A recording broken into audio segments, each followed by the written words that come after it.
بسم اللہ الرحمن الرحیم۔ ایک مرتبہ اللہ کے نبی حضرت عیسیٰ علیہ السلام اپنے ساتھیوں کے ساتھ چل رہے تھے۔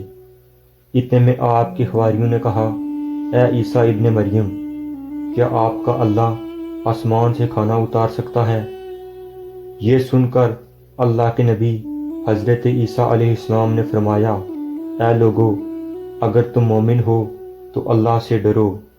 تو انہوں نے کہا، ہم تو اپنے ایمان کی تازگی کے لیے عرض کر رہے ہیں، تاکہ ہم اللہ کی قدرت کو دیکھیں اور پیٹ بھر کر کھانا کھا سکیں اور اپنے ایمان کو اور زیادہ بڑھائیں، اور وہ لوگ جو کفر پر ہیں ان کا ایمان بھی آپ پر ہو جائے۔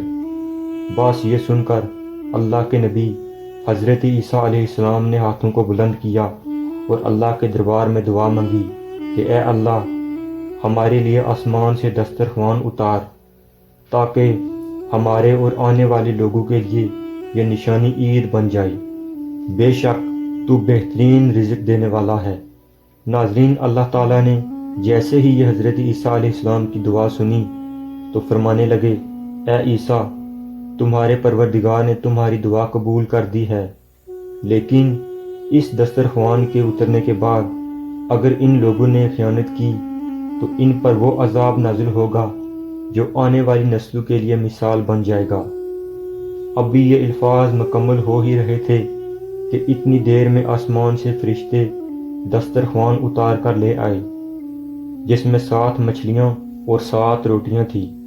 بعض روایتوں میں ہے کہ آسمان سے مچھلی اور گوشت اترا، اور بعض روایات میں ہے کہ ایک بڑی مچھلی خوب پکی ہوئی اور قسم قسم کی سبزیاں اور روٹیاں دسترخوان پر موجود تھی۔ جیسے ہی حضرت عیسیٰ کے حواریوں نے نورانی دسترخوان اور روٹی کو دیکھا تو ان میں سے ایک، جس کا نام شمعون تھا، جو اپنی قوم کا سردار تھا، کہنے لگا، اے روح اللہ، کیا یہ دسترخوان دنیاوی کھانوں میں سے ہے یا آسمانی کھانوں میں سے ہے؟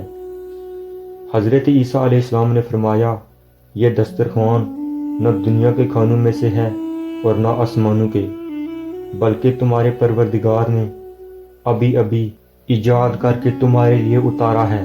پھر آپ علیہ السلام فرمانے لگے، خوب پیٹ بھر کر کھا لو اور اس میں خیانت نہ کرنا اور نہ ہی کل کے لیے ذخیرہ کرنا، ورنہ اللہ کا عذاب تم پر آ پہنچے گا۔ لیکن افسوس، وہ لوگ اس کھانے میں خیانت بھی کرتے ہیں اور کل کے لیے تھوڑا تھوڑا چھپا بھی لیتے ہیں۔ جیسے ہی رات ہوئی سب پیٹ بھر کر سوتے ہیں اور اللہ کا عذاب ان پر آ جاتا ہے۔ اب جیسے ہی صبح کا سورج طلوع ہوا تو ان میں سے کچھ خنزیر اور کچھ بندر بن جاتے ہیں اور ادھر ادھر بھاگنا شروع کر دیتے ہیں اور اپنے آپ کو نوچتے رہتے ہیں۔ اللہ کے نبی حضرت عیسیٰ علیہ السلام نے جب ان کو دیکھا تو اللہ سے دعا کی۔